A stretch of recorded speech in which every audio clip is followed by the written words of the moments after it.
Ça faisait longtemps, hein. Je suis de retour. Ça faisait plus de 2 mois que j'avais pas fait de vidéo. Ça me manquait. Donc aujourd'hui, je vais faire une vidéo un peu brouillonne, c'est histoire de reprendre un peu le rythme. Alors, si j'ai pas fait de vidéo pendant plus de 2 mois, c'est parce que j'ai eu un été assez chargé. Petit bilan de l'été.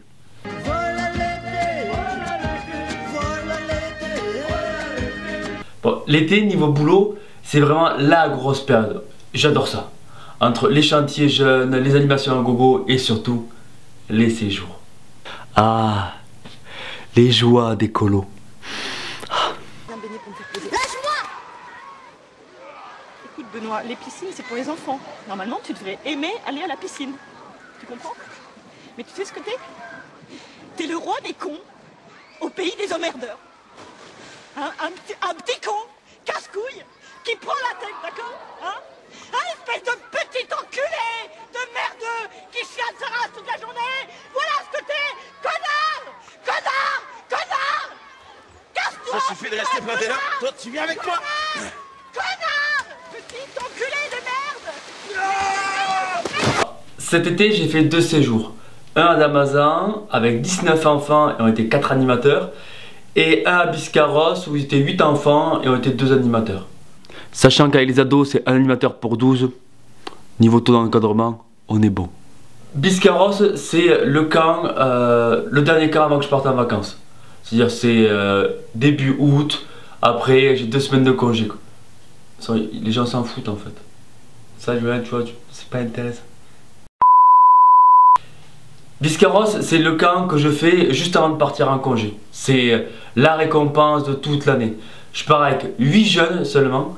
En plus des jeunes que je côtoie toute l'année au point jeune. Et certains, genre Elena, ça fait déjà 3 ans que je la connais. Lucas, je l'ai connu, il était tout petit. Voilà. La phase de test, elle est passée depuis bien longtemps. En plus, je pars avec un animateur bénévole et c'est tout le temps un ami. Après avoir amené mon pote Mehdi 2 fois et mon cousin Doudou 2 fois, cette année, c'était ma pote Amy. J'en rêvais qu'on parte en séjour ensemble. On fait du surf, du paddle, du catamaran, on fait les marchés, on a du temps libre, du sport, des jeux de société, on mange du saucisson. On est bien. Je devrais pas forcément le dire, mais quand tu mets en place toutes les conditions pour que tout se passe bien, ben des fois mon boulot, c'est presque les vacances. Hein. L'autre camp que j'ai fait, c'était en juillet. On est parti la seule semaine où il a fait beau quand même dans cet été pourri. La chatte qu'il a, la chatte. Alors là, j'étais avec 19 enfants et la plupart, c'est la première fois qu'ils partaient en camp. Donc, qui dit premier camp, c'est-à-dire qu'il faut souvent rassurer les enfants et les parents aussi. Oui, madame, vous avez votre fille au téléphone. Oui. Oui, elle pleure un peu, mais c'est la première nuit, vous inquiétez pas. Après, ça ira beaucoup mieux. Ça va aller, vous? Oui, allez. Hein? On fait un gros dodo et on dort. Hein? Vous voulez que je vous raconte une histoire? D'accord. Mais ça, j'ai l'habitude. Je pense à la petite Luna qui a 8 ans. Premier soir, bien sûr, coup de blues, tu sais pas. Donc, elle appelle les parents un peu en pleurs et tout. Dernier jour, elle me dit ah, Lionel, on peut appeler papa-maman? Ouais, pour leur dire qu'on reste 3 jours de plus là. Ouais, je me sens bien.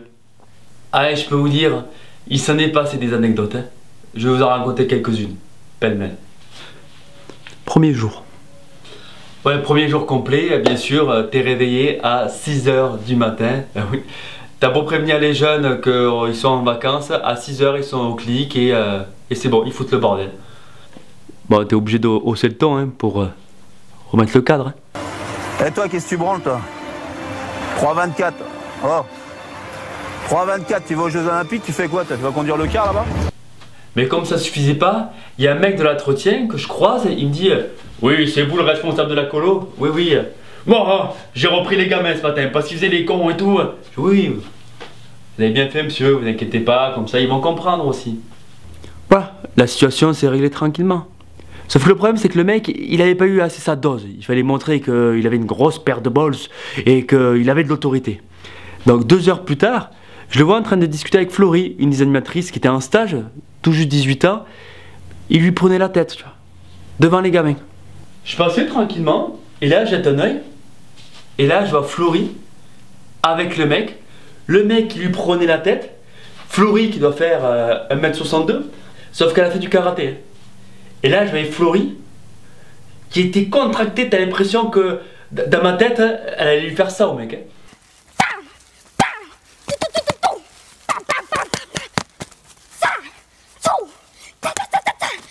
Donc là, je me suis dit, bon, je vais intervenir, sinon, hein, j'ai pas envie que tu finisses en prison, Florie. Hein, t'as quand même un stage à valider. Donc là, je vais voir le mec, je fais, y a un problème? Et le mec fait, non, non, c'est bon. Le charisme. Deuxième jour. Alors déjà, la colo, là, elle commençait sur le chapeau de roue. Hein. Mais là, on part au canoë, tranquille. Au bout de 10 minutes, Léonard, bam, coup de pagaie sur Théo. L'arcade de Théo qui devient énorme comme ça. T'as l'impression qu'il y avait une balle de tennis qui avait squatté son arcade. Quoi. En sang et tout, je suis... C'était vraiment impressionnant. Donc là, je prends Théo, je le soigne et je l'amène à la pharmacie. Qui me disent d'aller voir le docteur. Le docteur, une salle d'attente de fou. Je fais mais est-ce qu'on peut juste passer, on est en camp voilà, les gens super sympas. Et là, Théo, il était pas confiant, hein, il voulait pas avoir des points, donc c'est le rassurer pour pas qu'il soit trop angoissé.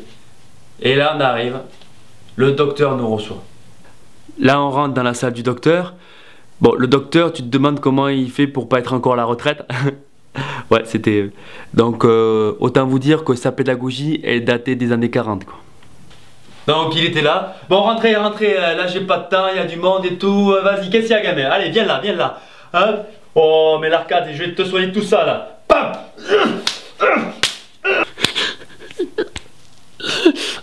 Voilà, allez, pleure pas gamin, allez voilà, c'est bon, allez bon, allez, faut 2 points, allez va aux urgences. T'étais fort Théo. 3e nuit. Donc là on est le mercredi soir, la vie collective a commencé à se mettre en place et tout, on est bien hein. Et voilà, c'est à ce moment là que 3 personnes ont décidé d'un peu leur régler leur compte à 3 h du matin à 50 mètres du camping. Je serais incapable de vous dire de quelle nationalité ils étaient.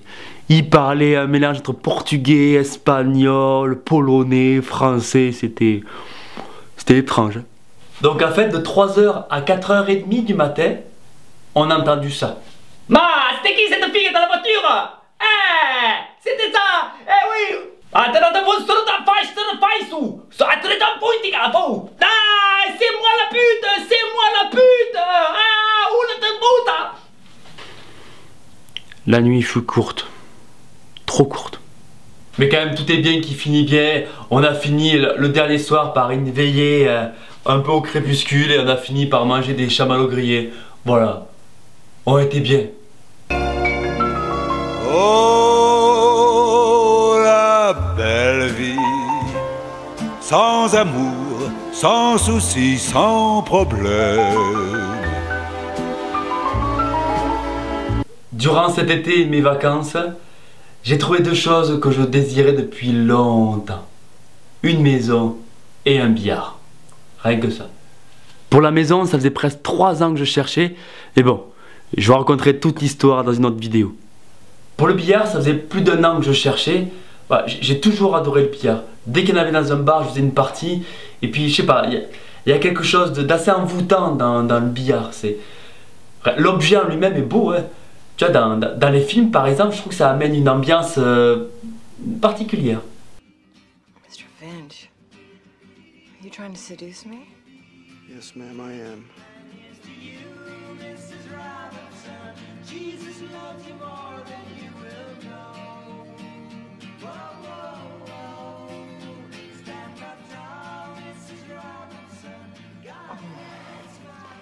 You're dead.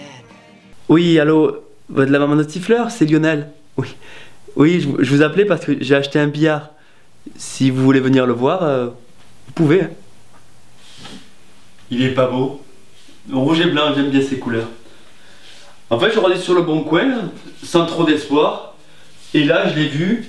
Et franchement, je me suis dit, aujourd'hui, c'est décidé. C'est décidé, c'est aujourd'hui. Tout cela me fait penser à la notion de désir. Je trouve que dans un monde où on nous habitue à avoir tout de suite, attendre avant d'obtenir ce que l'on désire donne aux événements une saveur particulière. Bon, pour certaines choses, j'aimerais que ça dure moins longtemps quand même. Ça fait 50 ans que ça dure, et là, le René, il en a marre. 50 ans qu'elle le fait marner. Non, je ne sais pas, c'est peut-être trop tôt, sois patient. Ben là, ça suffit, elle va prendre sa pétée, et ça va être maintenant. Ah. Mais attention hein, à cette recherche constante de plaisir. J'aimerais parler un peu philo là. Ça vous va? J'aimerais vous parler de l'adaptation hédonique. Alors déjà, l'hédonisme, qu'est-ce que c'est? L'hédonisme, c'est la recherche de plaisir. Et l'adaptation hédonique, pour vous l'expliquer, imaginez que vous notiez votre bonheur d'une échelle de 0 à 10. Vous dites 7 par exemple. Bon, le but c'est qu'on soit un peu plus heureux, donc d'arriver à 8, 9, 10.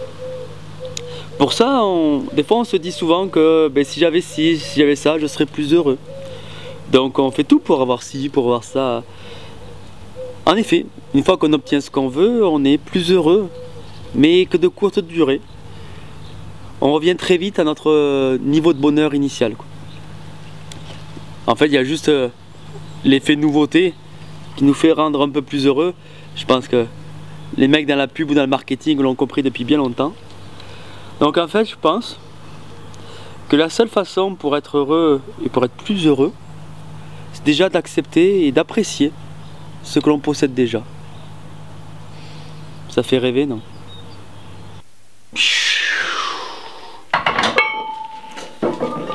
En parlant de rêve, il faut que je vous dise un truc. Pendant l'été, une nuit, j'ai fait un rêve, et c'est vrai, où j'avais créé ma propre marque d'eau minérale. La marque, elle s'appelait Céan. Et là, je me suis dit, même dans mes rêves, je fais des jeux de mots. Vous l'avez pas saisi? Petite page de publicité. J'ai testé plusieurs eaux minérales dans ma vie, mais aucune ne m'a convaincu vraiment. Puis un jour, j'ai découvert Céan.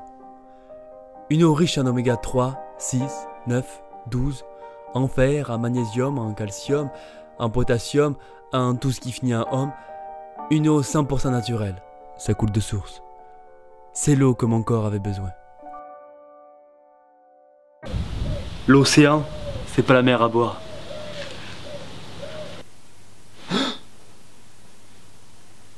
Oh, cette idée de génie!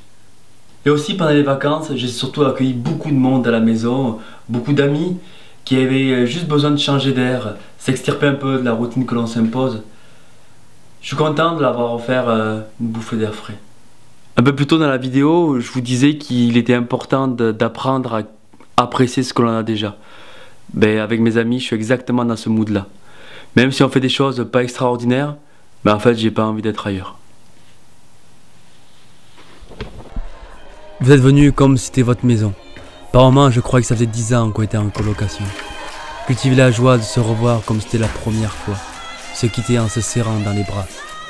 J'ai adoré ces moments qui paraissent banals mais tellement essentiels. Où l'on kiffe l'instant même en faisant la vaisselle. L'ivresse était souvent au rendez-vous. J'ai parfois eu des larmes sur mes joues. La vie est un jeu et mes amis sont des champions. Même si certains se blessent en chaussant les crampons. Parfois, ils ont la répartie dure. Ils me disent que je suis vieux, mais c'est pas moi qui ai des courbatures. Sûr, un jour pour vous je ferai un son. Vous êtes ma principale source d'inspiration. Quand je suis avec vous, je voudrais être nulle part ailleurs. Vous êtes mon réseau social, mes seuls influenceurs. Apprécier chaque instant est une question d'attitude. C'est pour cela que j'ai pour vous un océan de gratitude.